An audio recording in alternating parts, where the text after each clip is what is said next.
Iwacho kanyo makare kalo ni mage yore makare minyalo ti godo e dino rode mago mag mibadhi e pacho kae. Okendo Juka e kinde makoro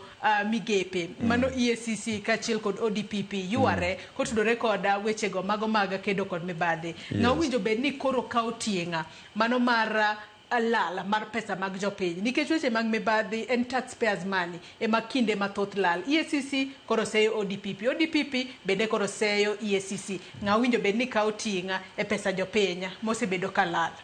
Ingen Joyce kwa ng'eyo EACC jok ma interfere gi EACC and politicians political interference EACC en magigolo public confidence kum EACC nikech ng'eni EACC onengo bed independent institution to koro tich motimo ng'isi ni en gi political interference political tool. But you see kapok wadhi kanyo wan gi leaders mage ma represent Kenyans nikech ng'eyo kapok wa blame Kenyans ma yiero leaders ma representing to we need to blame the political parties right party onengo ng'eni to ma en jatelo aina gani mwakao mararito mwandu jopiny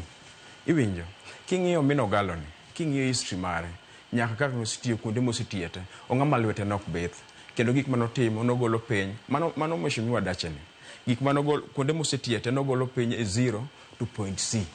iwinjo Joyce koro nyaka wang'e ni to en political parties mage mo consider the basic interest ma jopiny mago kurani nikech ing'eni kikawo Ondiek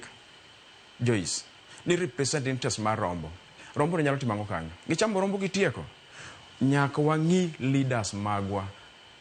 parties mwayiero be nyaka miwa leaders mwanyalo konyo interest ma jopiny. Mar ariyo ineno Senate kacha iwinjo ka president owacho ni kanye dag mibadhi mogik Senate kod National Assembly dag mibadhi motwere kanyo mapoko dwaro nono ere kaka japiny buro konyo tiende ni gima nyalo konyo jopiny sani as Kenyan people nyaka wangi the kind of leaders mwatere Senate kata watere National Assembly to represent us mane gima buro golo tuone to kopo ni parties nyaka chuno nyaka bedi yulo silent revolution against impunity yes